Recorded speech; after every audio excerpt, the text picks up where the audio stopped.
नमस्कार दोस्तों, आप सबों का स्वागत है। बिहार बोर्ड मैट्रिक परीक्षा 2024 के लिए सामाजिक विज्ञान का ऑब्जेक्टिव एवं सब्जेक्टिव जो 2 नंबर से पूछे जाते हैं, दोनों साथ लेकर के रोज यानी प्रतिदिन डेली शाम 6 बजे। तो दोस्तों अब हम शुरू करते हैं प्रश्न की ओर।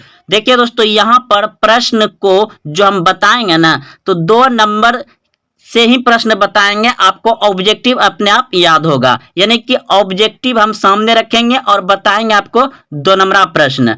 तो दोस्तों चलते हैं प्रश्न की ओर। तो पहला प्रश्न आप स्क्रीन पर देख रहे हैं कि झारखंड राज्य का स्थापना दिवस है। झारखंड राज्य का स्थापना दिवस है। तो दोस्तों देखिए किस तरह का प्रश्न पूछा जाता है। स्थापना दिवस पूछ दिया गया, तो स्थापना दिवस क्या होता है?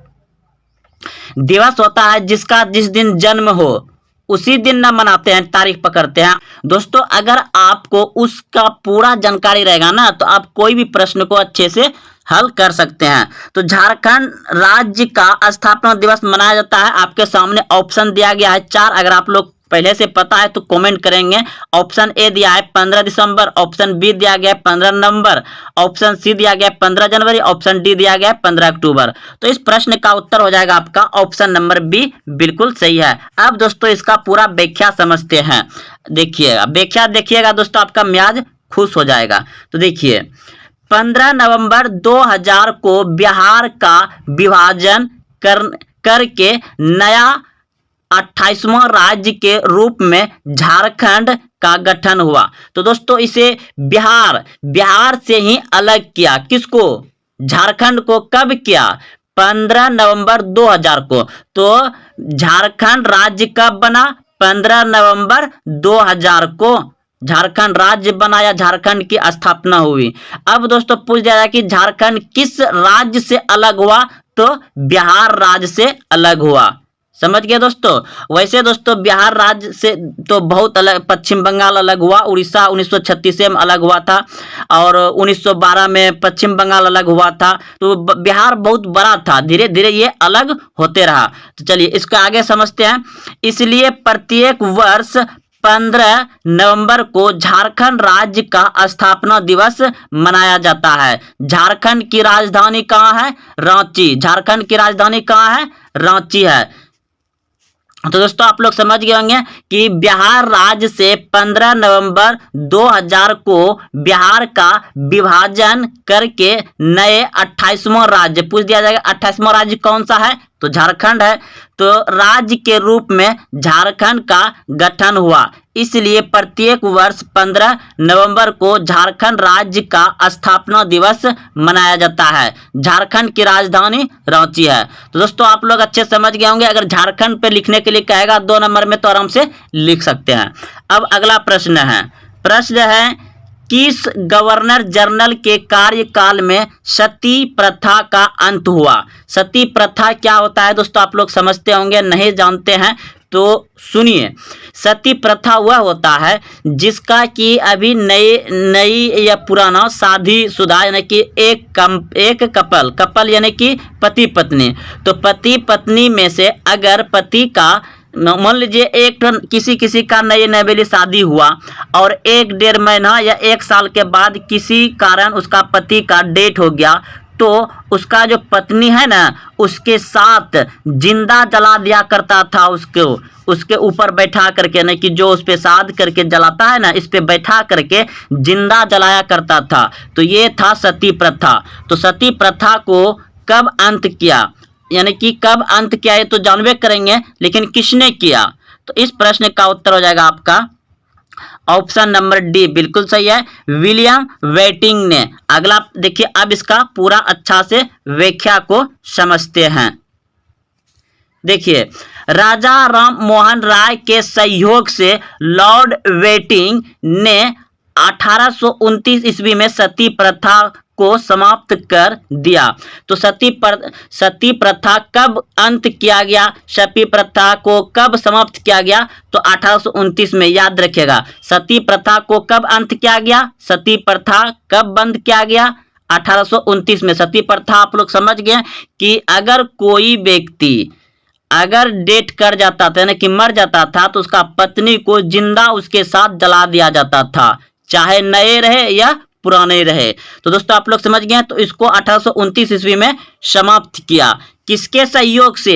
राजा राम मोहन राय के सहयोग से लॉर्ड वेटिंग ने 1829 ईस्वी में सती प्रथा को समाप्त कर दिया। उसने इस कुप्रथा के खिलाफ कानून बनाकर दिसंबर 1829 ईस्वी में धारा 17 के द्वारा विधवाओं के सती होने का अवैध घोषित किया। यानी कि जो विधवा हुआ उस मतलब जो विधवाओं को सती होने का अवैध किया। तो दोस्तों आप लोग अच्छे से समझ गए होंगे। हो सके तो इसे भी उतार लीजिए, ये बहुत ही इंपॉर्टेंट है और ये बिहार बोर्ड मैट्रिक परीक्षा में बहुत बार पूछा गया है। तो दोस्तों इसमें एक प्रश्न में 3-4 प्रश्न आप लोग सीख रहे हैं। लाइक करें वीडियो को और अपने दोस्तों में शेयर करें। अब अगला प्रश्न है, किस वर्ष गांधी जी ने दांडी यात्रा की थी? किस वर्ष गांधी जी ने दांडी यात्रा की थी? आपके सामने ऑप्शन है। ऑप्शन ए 1919, ऑप्शन बी 1923 ईस्वी, ऑप्शन सी 1942, ऑप्शन डी 1930। तो इस प्रश्न का उत्तर हो जाएगा आपका ऑप्शन नंबर डी, बिल्कुल सही है, 1930 ईस्वी। अब आगे बढ़ते हैं। देखिए इसका पूरा व्याख्या समझते हैं। राष्ट्रपिता महात्मा गांधी ने अपनी ऐतिहासिक दांडी यात्रा 12 मार्च 1930 को साबरमती आश्रम से प्रारंभ की थी और 6 अप्रैल 1930 को दांडी नामक स्थान पर नमक बनाकर तत्कालीन नमक कानून को भंग कर दिया। दोस्तों ये अंग्रेजों के द्वारा कोई कानून मतलब होगा और उस कानून को तोड़ने के लिए महात्मा गांधी ने साबरमती आश्रम से दांडी मार्च शुरू किया। और कब क्या था? 12 मार्च 1930 को साबरमती आश्रम से प्रारंभ की और 6 अप्रैल 1930 को वह दांडी नामक स्थान पर पहुंच जाता है और वहां नमक बना करके तत्कालीन नमक कानून को भंग कर देता है। तो आप इसे भी अच्छे से उतार लीजिए, कॉपी में याद रखिएगा उस प्रश्न के साथ। अब अगला प्रश्न है कि हीराकुंड बांध ... पर बना है। यह प्रश्न 2023 में पूछे थे कि हीराकुंड बांध किस राज्य में है और पूछा था कि हीराकुंड बांध किस नदी पर है। तो हीराकुंड बांध किस नदी पर बना है?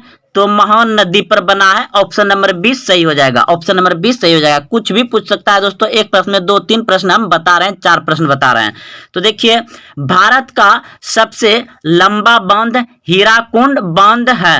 भारत का सबसे लंबा बांध पूछ देगा तो क्या बताइएगा? हीराकुंड बांध है। यह महान नदी पर बना हुआ है। महान नदी पर बना हुआ है। हीराकुंड बांध किस राज्य में है? उड़ीसा राज्य में स्थित है। तो दोस्तों आप लोग कितना प्रश्न जान गए इसमें। देखिए हीराकुंड बांध किस राज्य में है? उड़ीसा राज्य में है।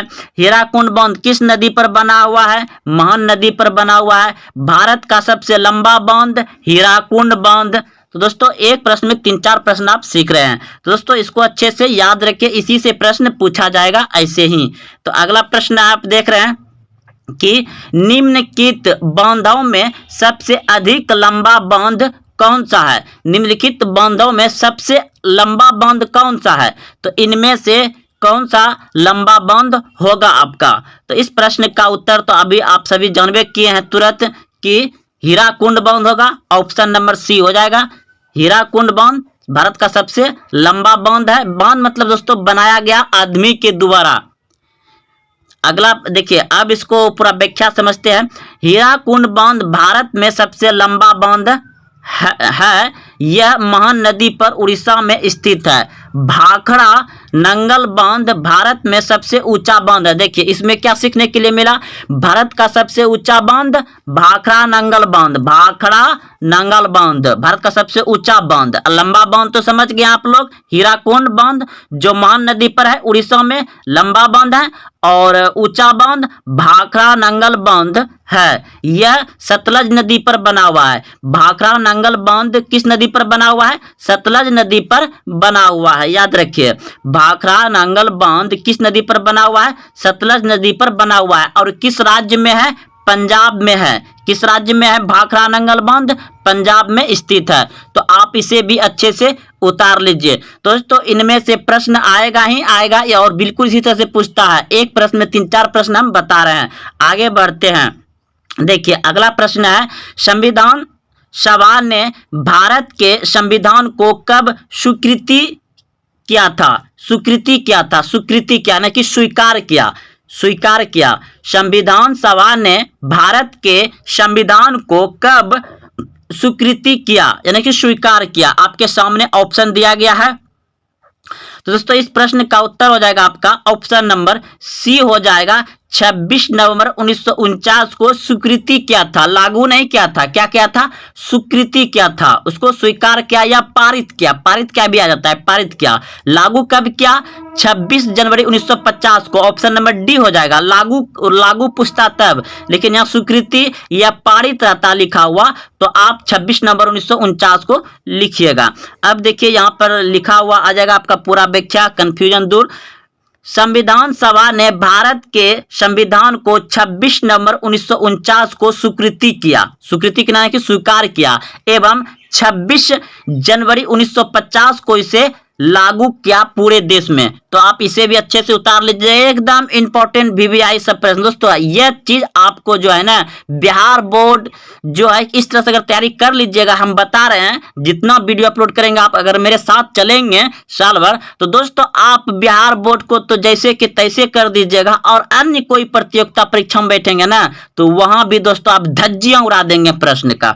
तो चलते हैं दोस्तों, ठोकर खाया हुआ इंसान बता रहा है आपको। दोस्तों ये चीज याद रखिए, भारत में सबसे छोटा प्रदेश कौन सा है? तो भारत में सबसे छोटा प्रदेश यानी कि सबसे छोटा राज्य कौन सा है? भारत का सबसे छोटा राज्य कौन सा है? आप सभी भली भांति समझते हैं और जानते हैं कि गोवा राज्य जो है कि सबसे छोटा राज्य है, गोवा। अब देखिए इसका पूरा व्याख्या से समझते हैं और कुछ बहुत सारा जानकारी मिल जाएगा। तो भारत में क्षेत्रफल की दृष्टि से सबसे छोटा राज्य गोवा राज्य है, भारत का सबसे क्षेत्रफल की दृष्टि से तो गोवा राज्य, तथा सबसे बड़ा राज्य क्षेत्रफल की दृष्टि से क्या है? राजस्थान। राजस्थान सबसे बड़ा राज्य है भारत का और सबसे छोटा राज्य है गोवा। और एक बात दोस्तों, थार मरुस्थल किस राज्य में है? थार मरुस्थल राजस्थान में। थार मरुस्थल कहाँ है? राजस्थान में ही याद रखिएगा। तो सबसे बड़ा राज्य हो गया राजस्थान और सबसे छोटा हो गया गोवा। अब देखिए जनसंख्या की दृष्टि से सबसे छोटा राज्य, जनसंख्या की दृष्टि से सबसे छोटा राज्य यानी कि सबसे कम राज्य, सबसे कम जनसंख्या कहाँ है? सिक्किम में। और सबसे बड़ा राज्य जनसंख्या में उत्तर प्रदेश, सबसे बड़ा राज्य जनसंख्या में उत्तर प्रदेश। देखिए दोस्तों यहाँ पर 4 प्रश्न अच्छे से समझ गए, एक बार फिर से समझते हैं।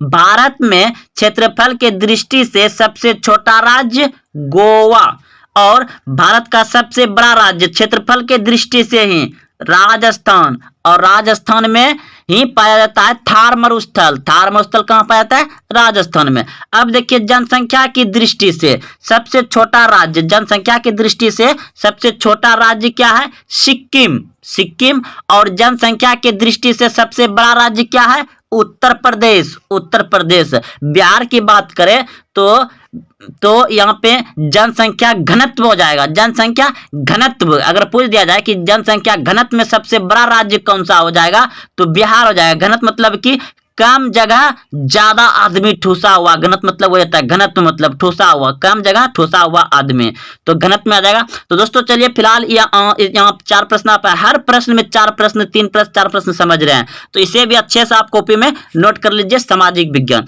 अब देखिए अगला प्रश्न है ब्राह्म समाज की स्थापना किसने की थी? ब्राह्म समाज की स्थापना किसने की थी? आपके सामने ऑप्शन है Swami Vivekananda, option B Swami Ramakrishna Paramahamsa, option C Dayanand Saraswati, option D Raja Ram Mohan Roy. तो आर्य समाज की स्थापना किया था राजा राम मोहन राय ने। ऑप्शन नंबर डी सही हो जाएगा, ऑप्शन नंबर डी सही हो जाएगा। अब इसका पूरा व्याख्या समझते हैं। देखिए चलिए दोस्तों, इसका व्याख्या दूसरे वीडियो में मिल जाएगा। अगला प्रश्न है वास्को चलिए एक बार फिर से हम यहाँ पे आ जाते हैं, तो इस प्रश्न को अच्छे से याद रखिएगा। ब्राह्म समाज की स्थापना दोस्तों उसे व्याख्या दे सकते हैं लेकिन टाइम थोड़ा कमी पड़ गया है, तो आप सभी अगले वीडियो में आएगा इसका, याद रखिए। ब्रह्म समाज की स्थापना किसने की थी? राजा राम मोहन राय ने। अगला प्रश्न है, वास्को डी गामा किस देश का रहने वाला था? वास्को डी गामा किस देश के रहने वाला था? पुर्तगाल का। ऑप्शन नंबर डी सही हो जाएगा, याद रखिएगा, पुर्तगाल। अगला प्रश्न है, ब्रिटिश ईस्ट इंडिया कंपनी की स्थापना कब हुई थी? ब्रिटिश ईस्ट इंडिया की कंपनी की स्थापना हुआ था 1600 ईस्वी में। 1600 ईस्वी में ब्रिटिश ईस्ट इंडिया कंपनी की स्थापना हुआ था। भारत की राष्ट्रीय आय का अनुमान किसके द्वारा लगाया जाता है? भारत की राष्ट्रीय आय, यानी कि जैसे आपका घर में कोई गार्जियन है तो पिताजी है जो कमाने वाले हैं, तो कितना महीना में कमा लेता है, कितना साल में कमा लेता है। अगर आप जाति आय प्रमाण पत्र बनाए होंगे ना, तो उसमें राष्ट्रीय मतलब जो आय होता है ना, सालाना आय ही लिखा रहता है। अगर आप क्या आय प्रमाण पत्र, देखिए जाति प्रमाण पत्र, आय प्रमाण पत्र, निवास प्रमाण पत्र बनवाते हैं, तो आय प्रमाण पत्र में आपका पूरा सालाना एक साल में कितना कमाते हैं वह चीज दिया रहता है। तो उसी प्रकार से कि आपका पिताजी साल भर में कितना कमाता है या महीने में कितना कमाता है, महीने में जानते हैं, साल में आप उसको मतलब जोड़ना पड़ेगा। तो उसी प्रकार से हमारा राष्ट्र जो कि भारत देश है, तो पूरे भारत देश में कितना कमाया ये कौन पता लगाता है? प्रश्न ही पूछ रहा है। भारत की राष्ट्रीय आय का अनुमान किसके द्वारा लगाया जाता है? तो आपके सामने ऑप्शन दिया गया है कि अर्थ आयोग, योजना आयोग, पार्लियामेंट्री समिति या इनमें से कोई नहीं। तो दोस्तों इस प्रश्न का उत्तर हो जाएगा इनमें से कोई नहीं, क्योंकि इसका उत्तर जो है कि हम इसका पूरा व्याख्या में देने वाले हैं। तो अब इसका देखिएगा उत्तर कि कहाँ पूछा जाता है। तो याद रखिएगा कि भारत की राष्ट्रीय आय का अनुमान केंद्रीय सांख्यिकी संगठन लगाता है। भारत का राष्ट्रीय आय यानी भारत कितना साल भर में कमाया ये कौन बताता है? केंद्रीय सांख्यिकी संगठन। इसको शॉर्टकट में क्या कहेंगे? CSO कहेंगे, CSO कहेंगे, केंद्रीय सांख्यिकी संगठन को। तो दोस्तों आप समझ गए, के द्वारा लगाया जाता है। केंद्रीय सांख्यिकी संगठन ने राष्ट्रीय आय का आकलन करने हेतु संपूर्ण अर्थव्यवस्था को कुल 14 क्षेत्र में विभाजित किया है। यानी कि संपूर्ण अपने क्षेत्र को जो किया है कि 14 क्षेत्र में अर्थव्यवस्था को विभाजित कर दिया है, और पूरे साल भर में भारत देश में कितना कमाई हुआ ये पता लगाता है केंद्रीय सांख्यिकी संगठन CSO। दोस्तों आप लोग समझ गए होंगे अच्छे से। अब अगला प्रश्न चलते हैं। अगर आपको इसके बारे में पूरा 2 नंबर से पूछ लिया जाए कि भारत की राष्ट्रीय आय पर टिप्पणी लिखे, भारत की राष्ट्रीय आय पर मतलब प्रकाश डालें, तो आप इसे लिख सकते हैं, आपको 2 नंबर मिल जाएगा, कोई नहीं काटेगा। इसी तरह से लिख सकते हैं कि भारत की राष्ट्रीय आय का अनुमान केंद्रीय सांख्यिकी संगठन ब्रैकेट में लिख दीजिएगा शॉर्ट नेम CSO के द्वारा लगाया जाता है। केंद्रीय सांख्यिकी संगठन ने राष्ट्रीय आय का आकलन करने हेतु संपूर्ण अर्थव्यवस्था को 14 क्षेत्रों में विभाजित किया है। तो दोस्तों इतना ही लिख दीजिएगा ना, आपको 2 नंबर मिल जाएगा। अब आगे प्रश्न देखते हैं। प्रश्न है कि भारत का प्राचीनतम तेल शोधक कारखाना निम्नलिखित स्थान में है। तो यानी कि भारत का प्राचीनतम तेल शोध कारखाना निम्नलिखित स्थान पर है। तो बताइए, आपके सामने ऑप्शन दिया गया है बरौनी, हल्दिया, डिगबोई, ऑप्शन डी बड़ौदा। तो इस प्रश्न का उत्तर हो जाएगा ऑप्शन सी, बिल्कुल सही है, डिगबोई। भारत का प्राचीनतम तेल शोधक कारखाना डिगबोई है। पूछ दिया जाएगा कि डिगबोई किस राज्य में है, तो असम में है। आइए इसका पूरा व्याख्या समझ लेते हैं। तो देखिए पूरा व्याख्या है, असम का डिगबोई क्षेत्र भारत का सबसे प्राचीन तेल क्षेत्र है। देश में पेट्रोलियम और प्राकृतिक गैस के कुल उत्पादन में असम राज्य का बड़ा हिस्सा है। तो दोस्तों आप लोग समझ गए होंगे कि पेट्रोलियम और प्राकृतिक गैस का कुल उत्पादन में से असम राज्य का बड़ा हिस्सा है। किसके लिए? तो भारत के लिए। और भारत का सबसे पुराना तेल शोधक कारखाना डिगबोई। डिगबोई कहाँ है? असम में। चलिए आप लोग अच्छे समझ गए होंगे, इसे आप कॉपी में नोट कर लें। अब अगला प्रश्न है कि भूकंप की तीव्रता मापने के लिए कौन सा यंत्र का प्रयोग होता है? भूकंप की तीव्रता मापने के लिए कौन से यंत्र का प्रयोग होता है? ऑप्शन आपके सामने दिया गया है। तो इस प्रश्न का उत्तर हो जाएगा ऑप्शन नंबर डी, बिल्कुल सही है, सिस्मोग्राफ। अब आइए इसका अच्छे से समझते हैं। देखिए, अगर आपको पूछ दिया जाए कि भूकंप के बारे में संक्षिप्त टिप्पणी लिखें या भूकंप से आप क्या समझते हैं, 2 नंबर का प्रश्न आएगा, तो आप यहाँ इतना जितना आपको दिखाई दे रहा है स्क्रीन पर इतना लिख दीजिएगा, तो आपका 2 नंबर आराम से आ जाएगा। तो देखिए, यह एक प्राकृतिक घटना है। भूकंप एक प्राकृतिक घटना है जिसमें पृथ्वी के अंदर से ऊर्जा का निकलने के कारण तरंग उत्पन्न होती है। जिसमें पृथ्वी के अंदर से ऊर्जा निकलने के कारण तरंग उत्पन्न होती है जो सभी दिशाओं में फैलकर पृथ्वी को कंपित करती है। कंपित मतलब कांपने लगता है। ठंडी में कांपता है व्यक्ति, उसे थरथराने लगता है, कंपन होने लगता है, थरथराने लगता है, कंपित करती है। भूकंप से उत्पन्न तरंग, भूकंप से उत्पन्न तरंगों की भूकंपीय तरंग कहा जाता है जो पृथ्वी की सतह पर गति करती है तथा इन्हें सिस्मोग्राफ से मापा जाता है। तो दोस्तों इतना आप लोग समझ गए होंगे, इसे अच्छे से उतार लीजिए। आपका 2 नंबर यहां तक उतार लीजिए, एकदम 2 नंबर आ जाएगा इसके बारे में। तो चलिए, अभी आप समझ गए कि भूकंप को किससे मापा जाता है, किस यंत्र से, तो सिस्मोग्राफ से। और भूकंप के बारे में आप यहां से यहां तक 2 नंबर का प्रश्न है, उतार लीजिए। अब अगला प्रश्न है, करो या मरो का नारा किसने दिया था? करो या मरो का नारा किसने दिया था? तो इस प्रश्न का उत्तर हो जाएगा आपका ऑप्शन नंबर सी, बिल्कुल सही है, महात्मा गांधी। करो या मरो का नारा किसने दिया था? महात्मा गांधी ने। ऑप्शन सी सही है।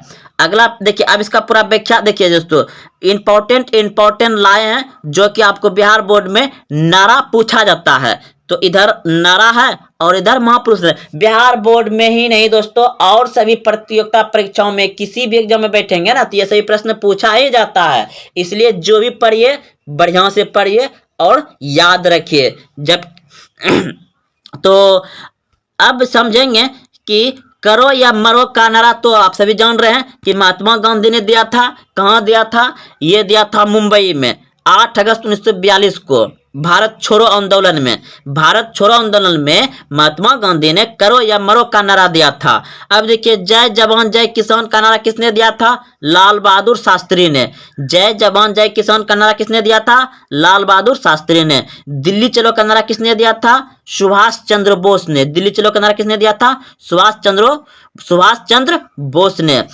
और इनकलाब जिंदाबाद का नारा किसने दिया था? इनकलाब जिंदाबाद का नारा दिया था भगत सिंह ने। तो चलिए दोस्तों, ये भी इंपॉर्टेंट था। इनमें से एक प्रश्न पूछ ही लिया जाता है हर साल, आप इनको भी उतार लीजिए और बढ़िया से याद रखिए। अब अगला प्रश्न है, प्रश्न ये भी जितना भी दोस्तों हम ला रहे हैं ना, सभी VVI इंपॉर्टेंट है, आप सभी इसको अच्छे से याद रखिए। तो देखिए, प्रश्न है, होम रूल लीग की स्थापना किसने की थी? होम रूल लीग की स्थापना किसने की थी? तो 2 व्यक्ति था, एक था बाल गंगाधर तिलक और एक था एनी बेसेंट। इनमें से दोनों कोई आएगा तो आप आराम से रंग सकते हैं। तो होम रूल लीग की स्थापना किसने की थी? बाल गंगाधर तिलक ने। बाल गंगाधर तिलक ने। ऑप्शन नंबर डी सही हो जाएगा। अब इसका पूरा व्याख्या देखते हैं। देखिए, होम रूल आंदोलन के प्रमुख नेता बाल गंगाधर तिलक एवं श्रीमती एनी बेसेंट थे। इनमें से दोनों कोई भी ऑप्शन में रहेगा तो आप टिक लगा सकते हैं, रंग सकते हैं, कोई दिक्कत नहीं, आपका 1 नंबर पक्का मिलेगा, क्योंकि इन दोनों ने मिलकर बनाया है। कहीं आपको एनी बेसेंट दे देगा तो कहीं आपको गंगाधर तिलक दे देगा, कहीं आपको गंगाधर तिलक नहीं रहेगा तो एनी बेसेंट रहेगा। इन दोनों में से कोई रहेगा तो आप बना सकते हैं। तो होम रूल आंदोलन के प्रमुख नेता बाल गंगाधर तिलक एवं श्रीमती एनी बेसेंट थे। तिलक ने स्वशासन स्वशासन प्रति हेतु 28 अप्रैल 1916 को बेलेगांव में होम रूल लीग की स्थापना की। उस समय होम रूल लीग के सर्वाधिक कार्यकाल मद्रास में थे। तो दोस्तों आप लोग समझ गए होंगे कि होम रूल लीग की मतलब स्थापना किसने किया था, आंदोलन कब शुरुआत हुआ था, तो 28 अप्रैल 1916 को 28 अप्रैल 1916 को हुआ था होम रूल लीग की स्थापना। और इसका दो प्रमुख नेता थे, बाल गंगाधर तिलक और एनी बेसेंट। और इसका ज्यादातर सर्वाधिक मुख्यालय कहाँ थे, सर्वाधिक मुख्यालय यानी कार्यालय कहाँ थे, तो मद्रास में थे। और यह कहाँ से शुरू हुआ था, तो बेलेगांव से शुरू हुआ था। तो दोस्तों आप लोग अच्छे से समझ गए होंगे, ऐसे कॉपी में भी उतार लीजिए, बहुत ही इंपॉर्टेंट ये भी प्रश्न है। और आपको अगर होम रूल लीग आंदोलन के बारे में पूछा जाए तो आप यहां से होम रूल आंदोलन के बारे में लिख सकते हैं, 2 नंबर आपको यहां मिल जाएगा, कोई नहीं काटेगा। तो अब अगला प्रश्न है कि आर्य समाज के द्वारा शुरू की गई थी, यानी कि आर्य समाज किसके द्वारा शुरू की गई थी। आपके सामने ऑप्शन है स्वामी विवेकानंद, राजा राम मोहन राय, स्वामी दयानंद सरस्वती या गोपाल कृष्ण गोखले। तो इस प्रश्न का उत्तर क्या हो जाएगा, आर्य समाज के संस्थापक कौन थे, आर्य समाज के संस्थापक थे आपका Swami Dayanand Saraswati, Swami Dayanand Saraswati. Option number C सही हो जाएगा। आर्य समाज के संस्थापक कौन थे, स्वामी दयानंद सरस्वती। अब इसका पूरा व्याख्या देखते हैं। देखिए आर्य समाज के बारे में आपको टिप्पणी लिखने कह दे या प्रकाश डालने कह दे या आर्य समाज से आप क्या समझते हैं लिखिए 2 नंबर में। तो आप इतना लिख दीजिएगा तो आपको इतने में से 2 नंबर मिलेगा, कोई नहीं काटेगा। तो देखिए आर्य समाज की स्थापना 7 अप्रैल, तो अगर आपको ये भी पूछ दिया जाएगा कि आर्य समाज का स्थापना कब हुआ था, 1875 में हुआ था, लेकिन डेट सहित पूछ दिया जाए कि आर्य समाज का स्थापना कब हुआ था, डेट समेत ऑप्शन में रहे तो 7 अप्रैल 1875 में। तो आर्य समाज की स्थापना 7 अप्रैल 1875 ईस्वी को स्वामी दयानंद सरस्वती ने की थी। स्वामी दयानंद सरस्वती ने आर्य समाज की स्थापना 7 अप्रैल 1875 को की थी। यह एक हिंदू धर्म सुधार आंदोलन है, यह एक हिंदू धर्म सुधार आंदोलन है। स्वामी दयानंद सरस्वती ने इसकी स्थापना अपने गुरु स्वामी विरजानंद की प्रेरणा से की थी। तो इसका जो गुरु था ना, गुरु स्वामी विरजानंद की प्रेरणा से की थी, उसका मतलब उसके गुरु ने कहा था ऐसा करने के लिए। तो दोस्तों आप लोग इसे अच्छे से लिख लीजिए, 2 नंबर इससे से भी आपको आ जाएगा। और ऑब्जेक्टिव तो आपको याद ही रह गया। इसमें देखिए कितना प्रश्न सीखे। आर्य समाज की स्थापना कब हुआ था, 1875 में। अगर डेट सहित पूछ लिया जाए तो 7 अप्रैल 1875 में। आर्य समाज की स्थापना कब हुआ था, तो ये समझ गया 7 अप्रैल 1875 में। आर्य समाज की स्थापना किसने की थी, तो स्वामी दयानंद सरस्वती ने की थी। स्वामी दयानंद सरस्वती ने आर्य समाज की स्थापना किसके कहने पर किया था, तो अपने गुरु स्वामी विरजानंद के प्रेरणा से किया था। चलिए, और यह एक हिंदू धर्म सुधार आंदोलन था। अब अगला प्रश्न देखते हैं। चिपको आंदोलन है एक, चिपको आंदोलन क्या है, चिपको आंदोलन एक है पर्यावरण आंदोलन। क्या है, पर्यावरण आंदोलन। अब पर्यावरण आंदोलन क्या होता है, पर्यावरण में आता है पेड़ पौधे। अगर पेड़ पौधे ही नहीं रहेंगे तो पर्यावरण सुरक्षित नहीं रहेंगे। तो चिपको आंदोलन यानी कि जो है ना, ये उत्तर प्रदेश में जिसमें हुआ था, ये उत्तर प्रदेश में था, लेकिन अभी ये उत्तर प्रदेश से अब चल गया है उत्तराखंड में। तो उस समय चिपको आंदोलन में महिला, बच्चे, बूढ़े व्यक्ति, जितने भी गांव के आदमी थे, सभी पेड़ से चिपक के पेड़ काटने से बचा रहे थे, इसीलिए इसका नाम चिपको आंदोलन पड़ गया।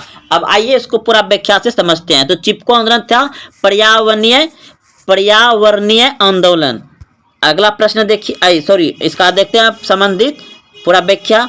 तो देखिए, चिपको आंदोलन का संबंध पर्यावरण से है। इस आंदोलन की शुरुआत 1973 ईस्वी में तत्कालीन उत्तर प्रदेश की चमेली जिले से हुई थी, जो अब उत्तराखंड राज्य में पड़ता है, जो अब उत्तराखंड राज्य में पड़ता है।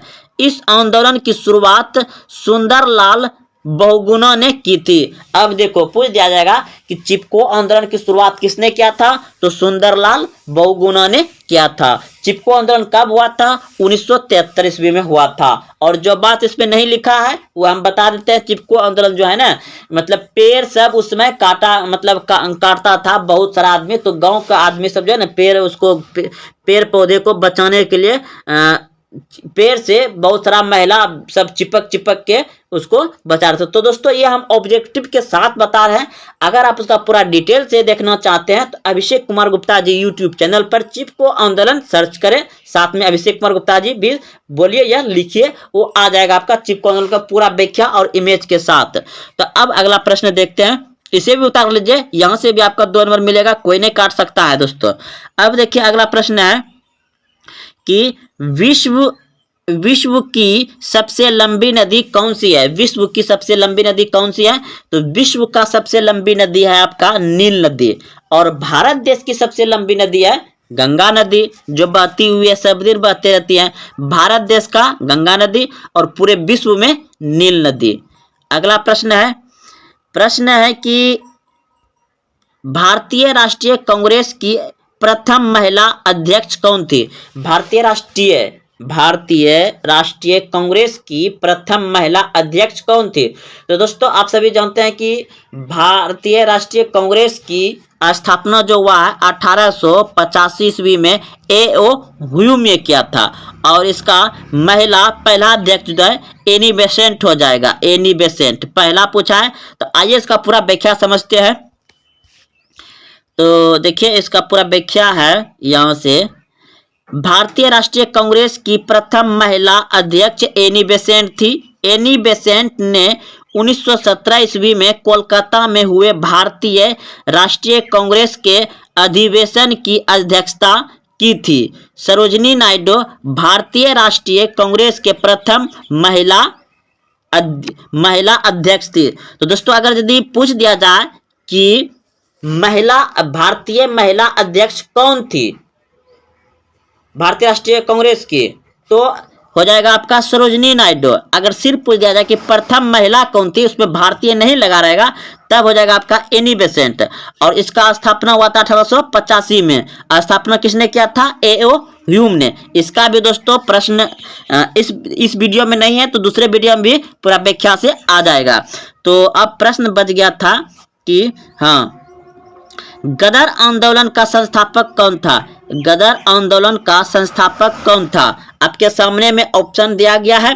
तो गदर आंदोलन का संस्थापक था लाला हरदयाल। लाला हरदयाल, ऑप्शन नंबर सी सही हो जाएगा। गदर आंदोलन का संस्थापक कौन था, गदर मूवी नहीं दोस्तों, गदर आंदोलन लाला हरदयाल से जुड़ा हुआ है। अब देखिए यहाँ पे यहाँ आ गया। तो गदर आंदोलन के संस्थापक लाला हरदयाल थे। 1913 ईस्वी में हुआ था। 1913 ईस्वी में गदर आंदोलन का स्थापना हुआ था। याद रखिए गदर आंदोलन की स्थापना कब हुआ, 1913 में। और उसका संस्थापक कौन था, लाला हरदयाल। 1913 ईस्वी में अनेक भारतीय लोगों ने लाला हरदयाल के नेतृत्व में सैन फ्रांसिस्को यूएसए अमेरिका में इसका स्थापना किया था, में गदर पार्टी की स्थापना की थी। गदर पार्टी की स्थापना कब हुआ है, 1913 ईस्वी में। किसने किया था, लाला हरदयाल ने किया था। गदर पार्टी के अध्यक्ष सोहन सिंह थे। याद रखिए गदर पार्टी के अध्यक्ष कौन थे, सोहन सिंह थे। लाला हरदयाल इस पार्टी के प्रचार विभाग के सचिव थे। तो अब देखिए अगला प्रश्न है आपका, लास्ट प्रश्न था कि महात्मा गांधी ने पहला किसान आंदोलन कहां चलाया था। तो महात्मा गांधी ने पहला किसान आंदोलन, दोस्तों प्रश्न कट गया है पीडीएफ बनाने में। तो महात्मा गांधी ने पहला किसान आंदोलन कहां चलाया था, तो देखिए समझिए। महात्मा गांधी ने पहला किसान आंदोलन 1917 ईस्वी में बिहार के चंपारण में चलाया था। चंपारण में नील के खेतों में कार्य करने वाले किसानों पर यूरोपीय नीलहे बहुत ही अधिक अत्याचार कर रहे थे। तो दोस्तों आप लोग समझ गए होंगे कि महात्मा गांधी ने सत्याग्रह भारत में सर्वप्रथम कहाँ किया? चंपारण में किया। महात्मा गांधी ने सर्वप्रथम सत्याग्रह कब किया था? 1917 ईस्वी में किया था। कहाँ किया था? चंपारण। चंपारण कहाँ है? बिहार में है। क्यों किया था? किसानों पर यूरोपीय नीलहे व्यापारियों ने अत्याचार करते थे किसान पर, उसी को बचाने के लिए क्या था। निम्न में से कौन सा एक सार्क का सदस्य नहीं है? निम्न में से कौन एक सार्क का सदस्य नहीं है? तो इस प्रश्न का उत्तर हो जाएगा आपका ऑप्शन नंबर डी, बिल्कुल सही है। लेकिन ये सार्क क्या है, अब इसके बारे में समझते हैं।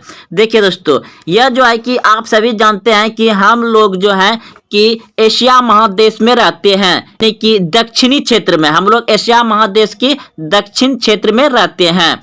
तो दक्षिणी एशियाई क्षेत्रीय सहयोग यानी कि एक दूसरे को मिलकर के जो सहयोग करते हैं, सहयोग संगठन सार्क की स्थापना, यानी कि एक सहयोग संगठन जो बनाया गया उसको सार्क नाम दिया गया। सार्क की स्थापना 8 दिसंबर 1985 ईस्वी में हुई। इसका मुख्यालय काठमांडू में है। इसका मुख्यालय कहाँ है? काठमांडू, नेपाल में है। तथा वर्तमान में इनके सदस्य देशों की संख्या 8 है। इनके वर्तमान सदस्य संख्या कितनी है? 8 है। और वह 8 सदस्य है आपके सामने भारत, पाकिस्तान, नेपाल, भूटान, बांग्लादेश, श्रीलंका, मालदीव और अफगानिस्तान है। तो दोस्तों आपको प्रश्न ऑब्जेक्टिव में बिहार बोर्ड में बहुत बार पूछा गया है कि सार्क संगठन का मुख्यालय कहाँ है? तो काठमांडू में। ये एक प्रश्न पूछा जाएगा आपको। फिर जैसे कि पूछा गया कि कौन सा देश सार्क का सदस्य नहीं है, तो आप सभी जान गए कि म्यांमार नहीं है, क्योंकि इनमें देख लीजिए 8 देश है और 8 देश में से म्यांमार आपको कहीं नहीं मिलेगा। ठीक, अब पूछ दिया जाएगा कि सार्क संगठन में कितने देशों की संख्या है? तो 8 देशों की संख्या है। और पूछ दिया जाएगा कि सार्क संगठन की स्थापना कब हुआ था?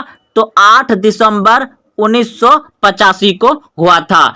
अगर दोस्तों आपको 2 नंबर से प्रश्न पूछ दिया जाए सार्क के बारे में, तो आप यहां से यहां तक लिख सकते हैं, 2 नंबर कोई नहीं काटेगा। वैसे भी दोस्तों इसको 1-2 बार पढ़िएगा तो आप अच्छे से समझ जाइएगा और अपने आप प्रश्न को देखते ही आप अच्छे से बना सकते हैं कोई प्रश्न को। तो आप लोग इसमें देख रहे हैं कि कितना प्रश्न मिलेगा, कैसे ही पूछेगा तो आप आराम से बता सकते हैं। तो अब अगला प्रश्न है, देखिए इसमें डॉट डॉट हम समझा देते हैं कि भारत के किसके शासन काल में रेल और तार सेवा प्रारंभ हुई? इस बार प्रश्न पूछा गया था कि भारत के किसके शासन काल में रेल, डाक और तार सेवा की प्रारंभ किया गया था? 2023 में पूछा गया था, यानी अब की बार। तो दोस्तों आप लोग 2024 में देने जा रहे हैं एग्जाम, तो जितने भी हम बता रहे हैं आप उन सभी का अलग अलग एक कॉपी बनाइए और सभी को उतारिए प्रश्न को, और घर में भी 1-2 बार पढ़ना है।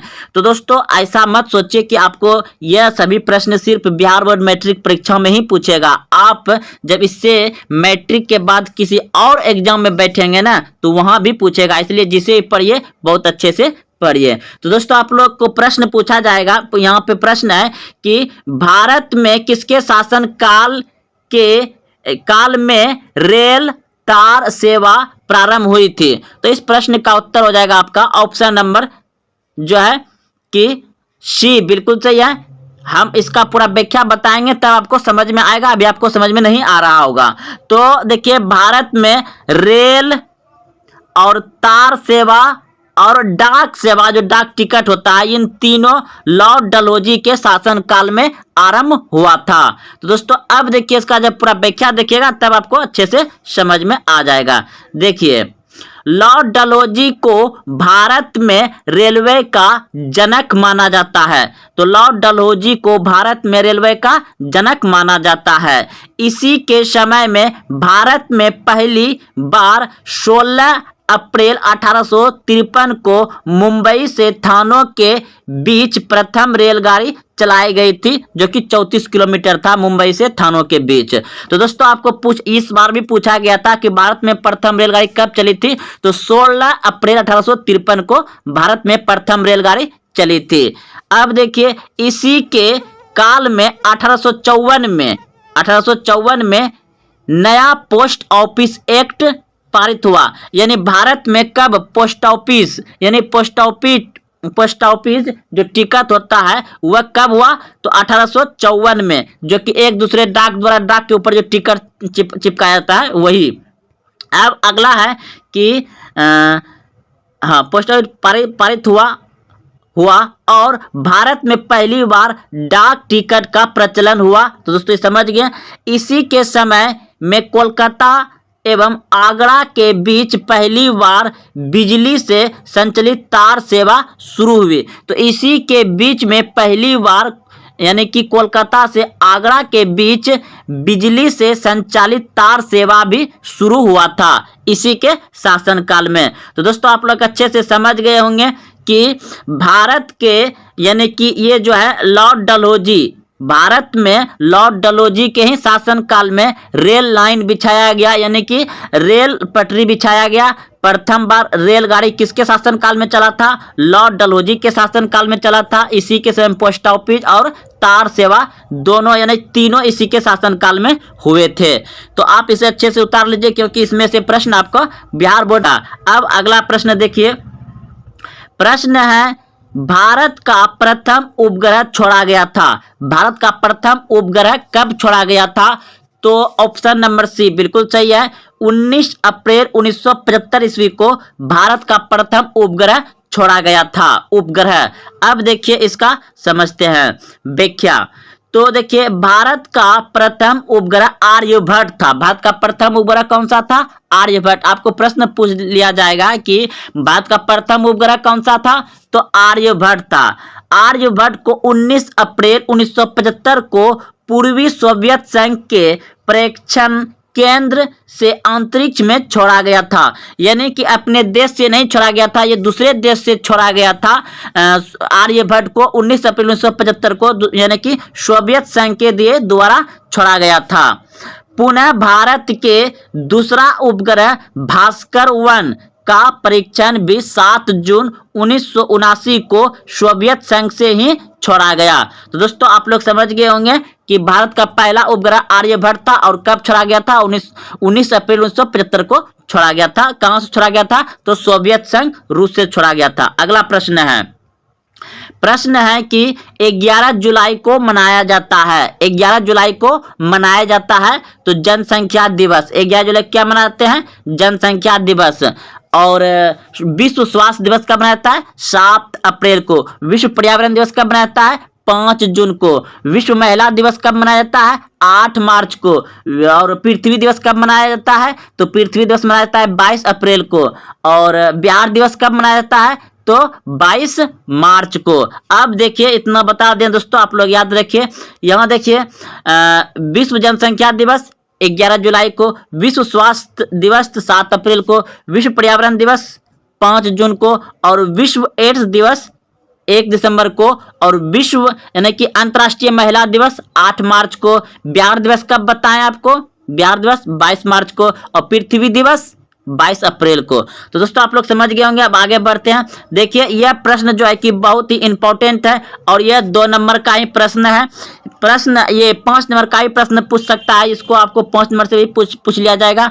तो प्रश्न है भोपाल गैस कांड क्या है। भोपाल गैस कांड क्या है, आपको बहुत बार ऑब्जेक्टिव में पूछता है कि भोपाल कांड मतलब भोपाल गैस कांड कब हुआ था, तो 3 दिसंबर 1984 ईस्वी को हुआ था।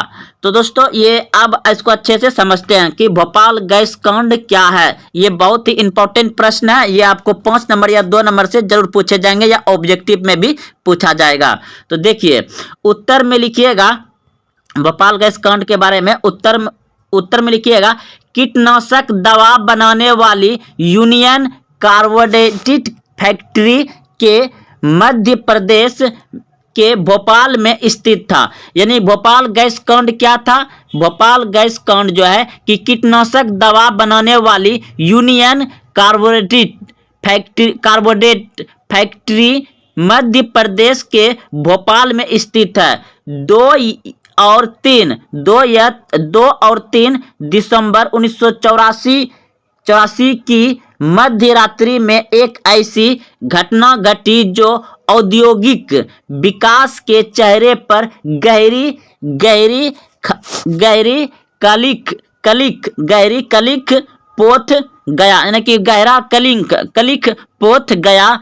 इस फैक्ट्री से मिथाइल आइसोसाइनाइड, यही प्रश्न पूछा जाएगा कि भोपाल गैस किस गैस के कारण हुआ था। तो याद रखिएगा भोपाल गैस कांड जो हुआ था किस गैस के कारण हुआ था?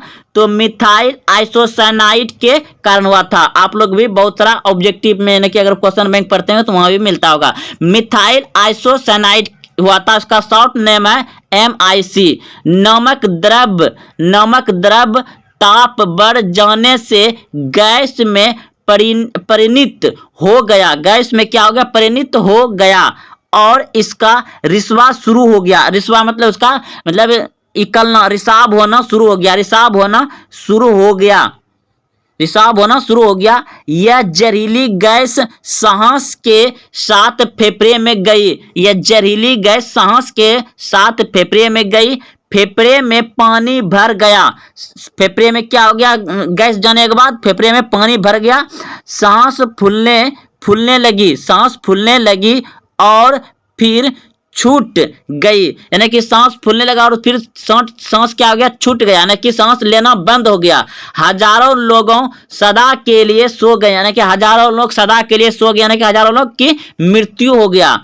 हजारों अपंग होकर आज भी कष्टदायक जीवन व्यतीत कर रहे हैं और हजारों लोग अपंग हो गए, यानी कि किसी का हाथ काम नहीं करने लगा तो किसी का मतलब पैर काम नहीं करना, बहुत सारा मतलब इसमें बीमारी हो गया और वह आज भी मतलब कष्टदायी जीवन जी रहे हैं, जिससे सारी दुनिया भोपाल गैस कांड के नाम से जाना जाता है। जिसे सारी दुनिया किसके नाम से जाना है? भोपाल गैस कांड के नाम से जाना जाता है। तो भोपाल गैस कांड कब हुआ था? 3 दिसंबर 1984 ईस्वी को।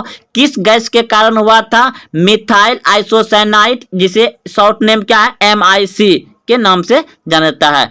महात्मा गांधी ने भारतवर्ष में पहला सत्याग्रह कहाँ प्रारंभ किया?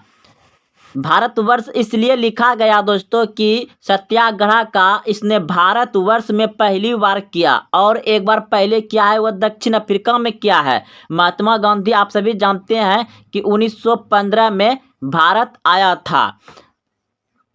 तो इस प्रश्न का उत्तर हो जाएगा आपका चंपारण। महात्मा गांधी ने भारतवर्ष में यानी कि भारत में पहला सत्याग्रह जो किया था वह कहाँ किया था? चंपारण में। कब किया गया था? 1917 ईस्वी में। तो चलते हैं अब इसका पूरा व्याख्या समझते हैं। तो भारतवर्ष में महात्मा गांधी ने पहला सत्याग्रह कहाँ किया था? चंपारण में। अब देखिए इसका पूरा व्याख्या के साथ समझते हैं। और आपको अगर चंपारण सत्याग्रह से प्रश्न पूछ दिया जाए तो आप यहाँ से यहाँ तक 2 नंबर का उत्तर लिख सकते हैं, आपका कोई नहीं काटेगा। प्रश्न का उत्तर आपका बिल्कुल सही होगा और 2 नंबर मिल जाएगा। तो देखिए महात्मा गांधी ने सत्याग्रह का सर्वप्रथम प्रयोग दक्षिण अफ्रीका में किया था। भारत में सत्याग्रह का पहला प्रयोग उन्होंने 1917 ईस्वी में चंपारण बिहार में किया। 1917 ईस्वी चंपारण बिहार में किया। बिहार के एक किसान नेता राजकुमार शुक्ल ने गांधी जी को चंपारण आने के लिए प्रेरित किया था। तो दोस्तों आप लोग समझ गए अच्छे से कि चंपारण में जो सत्याग्रह हुआ था तो उसमें मतलब चंपारण ग्रहण के लिए किसने बुलाया था? तो राजकुमार शुक्ल ने महात्मा गांधी को आने के लिए प्रेरित किया था, बुलाया था। तो दोस्तों आप लोग अच्छे से समझ गए होंगे। चंपारण सत्याग्रह पर कहेगा प्रकाश डालने के लिए या क्या समझते हैं, तो आप इस तरह से लिख सकते हैं। महात्मा गांधी ने सत्याग्रह का सर्वप्रथम प्रयोग दक्षिण अफ्रीका में किया था। भारत में सत्याग्रह का पहला प्रयोग उन्होंने 1917 ईस्वी में चंपारण बिहार में किया। बिहार के एक किसान नेता राजकुमार शुक्ल ने गांधी जी को चंपारण आने के लिए प्रेरित किया था। तो बिहार में चंपारण सत्याग्रह कब हुआ था? 1917 ईस्वी में, याद रखिएगा। ऐसे पूरे लिख लीजिए, बहुत अच्छा रहेगा। तो जैसा कि दोस्तों हम आपको हर वीडियो में बताते हैं कि यह सभी प्रश्न जो है ना आपका 9, 10 जितने भी ऑब्जेक्टिव जो आपका प्रश्न है, ये सभी प्रश्न आगे चल के आपको सभी प्रतियोगिता परीक्षा में लगभग में पूछ ही लिया जाता है। आप जहां भी बैठिएगा परीक्षा देने के लिए वहां ऐसा ही प्रश्न आता है। इसलिए आप सभी बिल्कुल अच्छे से प्रश्न को लिख करके याद कर लें। अगला प्रश्न है, जय जवान जय किसान का नारा किसने दिया था? जय जवान जय किसान का नारा किसने दिया था? ये सभी प्रश्न तो दोस्तों बिहार बोर्ड में पूछता है। और आप इस तरह से अगर पढ़ाई करते रहिएगा जैसे हम बता रहे हैं, तो आप बिहार बोर्ड को जैसे तैसे कर दीजिएगा, यानी कि सभी प्रश्न को बढ़िया से आप तो बना ही दीजिएगा अच्छे से। लेकिन अन्य कोई प्रतियोगिता परीक्षा में उसके बाद ही बैठिएगा ना, तो वहां भी इस तरह का प्रश्न आपको मिलेगा। तो दोस्तों, जय जवान जय किसान का नारा किसने दिया था? आपके सामने ऑप्शन दिया गया है। तो इन ऑप्शन में से आपका ऑप्शन नंबर बी बिल्कुल सही हो जाएगा। लाल बहादुर शास्त्री ने जय जवान जय किसान का नारा दिया था। अब इसका पूरा व्याख्या देखते हैं। तो व्याख्या को अच्छे से सुनिए और ध्यान से समझिए। भारत के दूसरे प्रधानमंत्री लाल बहादुर शास्त्री जी ने जय जवान जय किसान का नारा दिया था। तो दोस्तों, आप लोग समझ गए कि भारत का दूसरा प्रधानमंत्री था लाल बहादुर शास्त्री, और उसी ने जय जवान जय किसान का नारा दिया था। इससे पहले यानी कि भारत का प्रथम प्रधानमंत्री कौन था? पंडित जवाहरलाल नेहरू। दूसरे नंबर पे थे लाल बहादुर शास्त्री। लाल बहादुर शास्त्री जैसा भारत का कोई प्रधानमंत्री अभी तक नहीं बना और ना ही कभी बनेगा, क्योंकि लाल बहादुर शास्त्री का जब हमने जीवनी पढ़ा तो दोस्तों रो दिए। आप भी पढ़िएगा ना, इसके बारे में रो देंगे। कहा जाता है कि मतलब उसमें सुने थे कि देखिए, जैसे अभी नरेंद्र मोदी बड़ा कार से उसके आगे पीछे गार्ड घूरता है ना, तो इसका एक दिन किसी तरह से बच्चा कॉलेज में पढ़ रहा था, इसका बेटा, किसी तरह से एक दिन उसका कार लेकर के चले गए। तो ये लाल बहादुर शास्त्री जी अपने बेटे पर बहुत गुस्साया और जितना दूरी तय किया उसके हिसाब से किराया वसूल के पेट्रोल खर्चा, मतलब टोटल अन्य चीज हुआ जो है ना, उससे जो सरकारी कार लेकर के चले गए थे वो सभी पैसा उससे लेकर के सरकारी खजाना में जमा करवाया। और एक बात दोस्तों, अगर किसी के घर में उस समय ऐसा कानून था कि अगर कोई घर में किसी कारण वह जेल चला जाता है और घर में कोई कमाने वाला नहीं है, तो उसके घर में जो है ना कि खर्चा के लिए पैसा कुछ सरकार देता है। पैसा उसके खाने पीने के लिए सरकार कुछ महीना में पैसा देता है।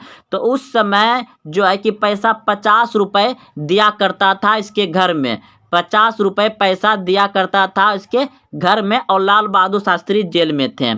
तो एक दिन लाल बहादुर शास्त्री जी ने इससे यानी कि पत्नी को पत्र लिखा और पूछा, क्या आपका 50 रुपये में घर बढ़िया से चल जाता है, खाना पीना खा लेते हैं? और लाल बहादुर शास्त्री का एक माँ था, यानी इसकी पत्नी का सास था, यानी कि बहू सास, और इनके बच्चे बुतरू रहते थे घर में। तो पत्नी को इसका लेटर मिला कि इसने लेटर में लिखा था कि क्या आपका घर आराम से बढ़िया से 50 रुपये में चल जाता है ना? तो पत्नी ने उल्टा करके लेटर में लिखा, हाँ 50 रुपये में अच्छे से हम सभी महीने भर में खा लेते हैं, और यानी कि 50 रुपये में महीने भर में खा लेते हैं और 10 रुपया बचा भी लेते हैं। तो ये पत्र लाल बहादुर शास्त्री जी को जेल में मिलता है और उसके बाद फिर तुरंत इसने लेटर सरकार को लिखता है कि आप मेरे घर में 40 रुपये ही भेजा करिए, क्योंकि मेरे घर का खर्च 40 रुपये ही है। तो अब बताइए दोस्तों, इसने देश के लिए कितना सोचा करता था। इसका बीवी 10 रुपया बचा लेता था, तो उसके कारण 40 रुपया उसने बताया कि 40 रुपयों में ही मेरा घर चल जाता है। इसलिए उसने यह लेटर सरकार को लिख दिया कि मेरे परिवार में जो आप 50 रुपये दे रहे हैं, वहाँ अब 50 के रुपए की जगह पे 40 रुपये ही दीजिए, क्योंकि 40 रुपये में ही पूरा परिवार खाना पीना महीने भर का हो जाता है। तो 10 रुपया देखिए दोस्तों, इसने कम करवा दिया अपने घर में खुद। तो सोच सकते हैं दोस्तों ये, और उसमें बहुत भूखमरी था, क्योंकि तैयारी देश अपना क्या आज़ाद हुआ था, और उसमें यानी कि पाकिस्तान भी लड़ाई कर रहा था, युद्ध हो रहा था। तो दोस्तों इसके बारे में बहुत कुछ अच्छा खासा बात है। तो अब आगे बढ़ते हैं, किसी दिन इसका लेकर के बात आएंगे। तो दोस्तों अब आगे बढ़ते हैं। लाल बहादुर शास्त्री ने जय जवान जय किसान का नारा दिया था। शास्त्री जी की पाकिस्तान के साथ तस्कन समझौता वार्ता के दौरान मृत्यु हो गया। शास्त्री जी का जो कि 1965-66 में लगभग तस्कन मतलब गया था ये बात करने के लिए, उसी समय में मतलब पाकिस्तान के साथ बात करने के लिए गए थे, उसी समय वहीं पर इसका जो है ना मृत्यु हो गया। लेकिन इसका साक्ष्य प्रमाण नहीं मिला कि कैसे मारा। अब इसका कोई षड्यंत्र द्वारा मारा गया या क्या हुआ पता नहीं, लेकिन इसका पाकिस्तान मतलब गए थे बात करने के लिए। कई अन्य देश गए थे, पाकिस्तान नहीं गए थे, दूसरे देश में गए थे, लेकिन पाकिस्तान पर ही बात कर रहा था तस्कन समझौता पर, के दौरान मृत्यु हो गई थी। उन्हें शांति का दूत कहा जाता है। शांति का दूत किसे कहा जाता है? लाल बहादुर शास्त्री को शांति का दूत कहा जाता है। महात्मा गांधी ने करो या मरो का नारा दिया था। महात्मा गांधी ने कौन सा नारा दिया था? करो या मरो का। याद रखिएगा, यह भी प्रश्न बहुत बार पूछा गया। महात्मा गांधी ने कौन सा नारा दिया था? करो या मरो का। जवाहरलाल नेहरू ने आराम हराम है। जवाहरलाल नेहरू ने नारा दिया था आराम हराम है। तथा इंदिरा गांधी ने दिया था गरीबी हटाओ। इंदिरा गांधी ने दिया था नारा गरीबी हटाओ। तो दोस्तों आप लोग समझ गए यहाँ पर कि लाल बहादुर शास्त्री ने जय जवान जय किसान का नारा दिया था, और फिर महात्मा गांधी ने करो या मरो का नारा दिया। जवाहरलाल नेहरू ने आराम हराम है का नारा दिया, और इंदिरा गांधी ने गरीबी हटाओ का नारा दिया। तो दोस्तों इतना प्रश्न देखिए, हम जो आपको बता रहे हैं एक ही प्रश्न में 3-4 प्रश्न का उत्तर आ रहा है, और बिल्कुल इसमें से आपको एक प्रश्न पूछ ही लिया जाता है। बिल्कुल इसी तरह से आपका पूरा सिलेबस को ख़त्म करेंगे। सामाजिक विज्ञान, फिजिक्स, केमिस्ट्री, बायोलॉजी। अभी तो दोस्तों शुरुआत है, आगे देखिए क्या क्या होता है, बशर्ते आप मेरे साथ आगे बढ़ते रहिए। और मैथ का भी बहुत ही जल्द शुरू करने वाले हैं दोस्तों। तो अब देखिए अगला प्रश्न है कि निम्नलिखित में से कौन सा भारत का राष्ट्रीय पक्षी है? निम्नलिखित में से कौन सा भारत का राष्ट्रीय पक्षी है? तो आप सभी जानते हैं कि मोर भारत का राष्ट्रीय पक्षी है। मोर, ऑप्शन नंबर डी सही हो जाएगा। तो दोस्तों यहाँ पे कुछ इंपॉर्टेंट ले लिए हैं, क्योंकि कुछ भी एग्जाम में पूछ सकता है। तो आप सभी जानते हैं कि भारत का राष्ट्रीय ध्वज क्या है? तिरंगा। भारत का राष्ट्रीय चिन्ह क्या है? सिंह शीर्ष, यानी कि सारनाथ का है सिंह शीर्ष है। राष्ट्रगान क्या है? भारत का राष्ट्रगान क्या है? जन गण मन। भारत का राष्ट्रीय गीत क्या है? वंदे मातरम। भारत का राष्ट्रीय गीत क्या है? वंदे मातरम। भारत का राष्ट्रीय पशु बाघ। भारत का राष्ट्रीय पक्षी मोर, जो कि पूछा गया था। भारत का राष्ट्रीय पुष्प कमल। भारत का राष्ट्रीय वृक्ष अशोक, ये भी कई बार पूछा गया है। भारत का राष्ट्रीय मिठाई जलेबी। भारत का राष्ट्रीय नदी गंगा। भारत का राष्ट्रीय पंचांग शक संवत। अगला प्रश्न है आपका कि सिख धर्म के संस्थापक कौन थे। सिख धर्म के संस्थापक कौन थे, तो गुरु नानक देव। गुरु नानक देव सिख धर्म के संस्थापक थे। गुरु नानक देव सिख धर्म के संस्थापक थे, गुरु नानक देव।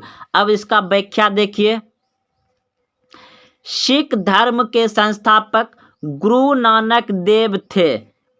उनका जन्म 1469 ईस्वी में अविभाजित यानी कि उसमें भारत का विभाजन नहीं हुआ था। 1469 में कहाँ से भारत विभाजन होगा। अविभाजित पंजाब के तलवंडी नामक स्थान पर हुआ था। तो दोस्तों आप लोग समझ गए कि सिख धर्म के संस्थापक गुरु नानक देव थे। गुरु नानक देव ने सिख धर्म के संस्थापक थे। उनका जन्म 1469 ईस्वी में अविभाजित पंजाब के तलवंडी नामक स्थान पर हुआ था, जो अब ननकाना साहेब के नाम से विख्यात है। जो अब ननकाना साहेब के नाम से विख्यात है। उनकी माता का नाम तृप्ता देवी एवं पिता का नाम कालूराम था। नानक सूफी संत बाबा फरीद से प्रभावित था। नानक जो है ना, सूफी संत बाबा फरीद से प्रभावित था। तो दोस्तों आप लोग अच्छे से समझ गए होंगे। हो सके तो इसे भी कॉपी में उतार लीजिए, सिख धर्म के गुरु नानक के बारे में। तो ये दोस्तों बहुत बार क्वेश्चन पूछा जाता है कि गुरु नानक देव का जन्म स्थल कहाँ है, तो तलवंडी। इसका जन्म स्थल पूछा जाता है। अगर पूछा कब जन्म हुआ था, तो 1469 में। किस राज्य में, तो पंजाब में हुआ था। उसमें वो विभाजित था क्योंकि 1469 है दोस्तों। अगला प्रश्न देखिए, प्रश्न है भारत का मुख्य भाषा को किस अनुसूची में शामिल किया गया है। भारत का जो मुख्य भाषा है वह किस अनुसूची में शामिल किया गया है, तो आपका हो जाएगा ऑप्शन नंबर ए, बिल्कुल सही है, 8वीं अनुसूची में। 8वीं अनुसूची में। अब देखिए पूरा व्याख्या इसका समझिए। भारत की सभी प्रमुख भाषाओं को संविधान की 8वीं अनुसूची में शामिल करके मान्यता प्रदान की गई है। यानी कि भारत का जितना भी मुख्य भाषा है ना, उन सभी भाषा को देखिए, अपना देश भारत जो है कि एक संविधान से चलता है। कोई भी यहाँ काम या कार्य करता है तो संविधान के तहत ही कार्य होता है। चाहे कुछ भी यहाँ चले, सब यहाँ पे अनुच्छेद धारा के अनुसार चलता है संविधान से। तो उसी संविधान में यह जो भाषा है भारत का प्रमुख 8वीं अनुसूची के अंतर्गत रखा जाता है।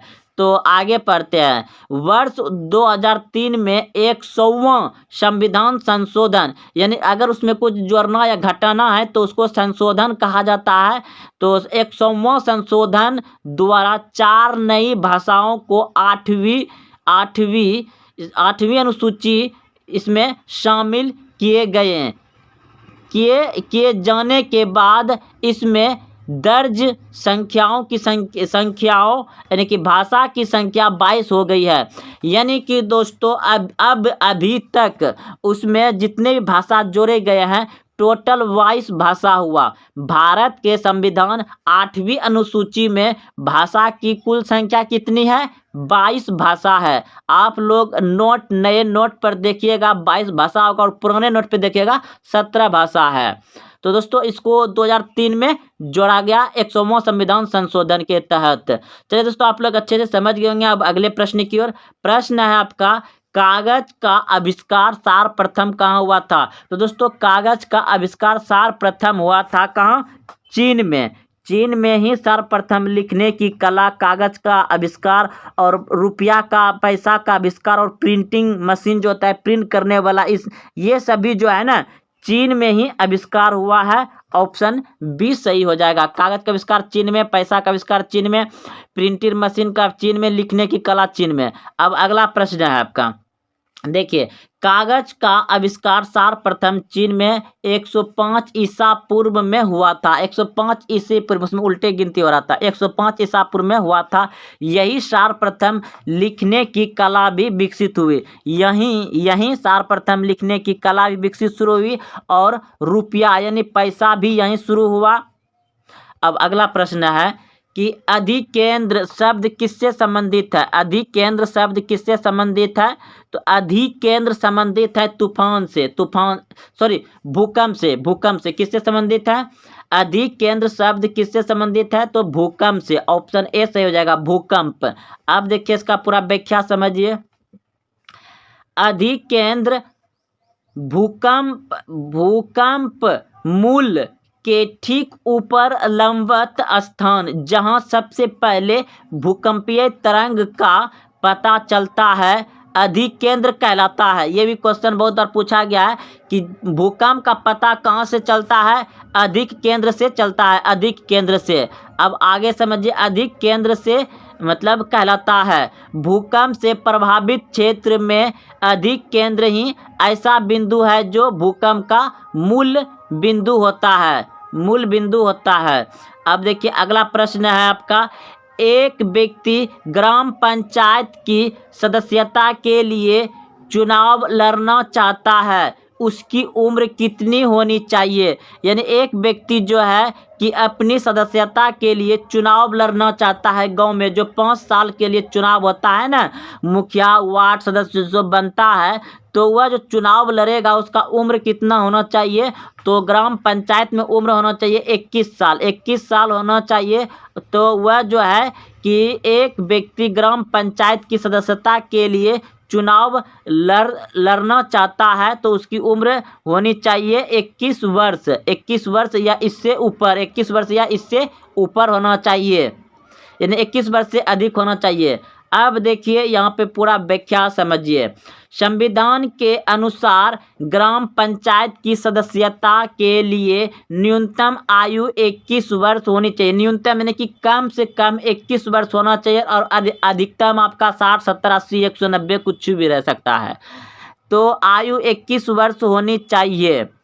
लोकसभा तथा विधानसभा की सदस्यता के लिए न्यूनतम आयु, लोकसभा में अगर जाना चाहते हैं या विधानसभा में जाना चाहते हैं तो न्यूनतम आयु उसका कितना होना चाहिए? 25 वर्ष होना चाहिए। एवं राज्यसभा की सदस्यता के लिए न्यूनतम आयु 30 वर्ष। अगर राज्यसभा में जाना है तो राज्यसभा के लिए ये सभी दोस्तों बहुत इंपॉर्टेंट प्रश्न है जो कि आपको अन्य प्रतियोगिता परीक्षा में पूछा जाता है। मैट्रिक में तो ये पूछता है, क्योंकि हम जो ही बता रहे हैं दोस्तों ये सभी मैट्रिक का ही बता रहे हैं और इसी से आगे कोई भी एग्जाम में भी प्रश्न आता है, जैसे रेलवे, अग्निवीर, बिहार पुलिस, यानी कि बहुत जगह ये सब प्रश्न पूछा जाता है। तो दोस्तों आप लोग समझ गए कि अगर कोई व्यक्ति राज्यसभा में चुनाव लड़ना चाहता है तो उसका कम से कम उम्र कितना होना चाहिए? 30 वर्ष होना चाहिए। अगर कोई व्यक्ति विधानसभा में लड़ना चाहता है तो उसका 25 वर्ष होना चाहिए। लोकसभा के लिए भी 25 वर्ष होना चाहिए और ग्राम पंचायत के लिए 21 वर्ष होना चाहिए। तो दोस्तों आप लोग अच्छे से समझ गए होंगे। अब चलते हैं अगले प्रश्न की ओर। तो अगला प्रश्न है आपका कि इनमें से कौन सा मच्छर से होने वाला रोग नहीं है? तो दोस्तों आप लोग ध्यान से देखिए कौन सा मच्छर से होने वाला रोग नहीं है, पूछा है, नहीं है। इनमें से कौन सा रोग मच्छर से होने वाला रोग नहीं है? तो आप सभी बहुत ही अच्छा सोचे। ऑप्शन डी बिल्कुल सही है, घेंघा रोग जो है कि ये आयोडीन की कमी से होता है, मच्छर काटने से नहीं। तो ऑप्शन डी हो जाएगा, घेंघा रोग। अगला प्रश्न है, पालक के पत्ते किसके प्रबल स्रोत है? तो पालक के पत्ते में पाया जाता है आयरन यानी लोहा, विटामिन यानी कि आयरन लोहा पाया जाता है। तो ऑप्शन नंबर 20 सही हो जाएगा, पालक के पत्ते में पाया जाता है। अगला प्रश्न है आपका कि दांत क्षय का कारण क्या है? दांत जो क्षय हो जाता है, क्षय होने का कारण क्या है? तो बैक्टीरिया जनित संक्रमण के कारण दांत में जो है ना एक रोग होता है और क्षय होता है, धीरे धीरे टूटने लगता है, बैक्टीरिया जनित संक्रमण। अगर देखिए अब इसका थोड़ा क्या है व्याख्या है, समझ लीजिए।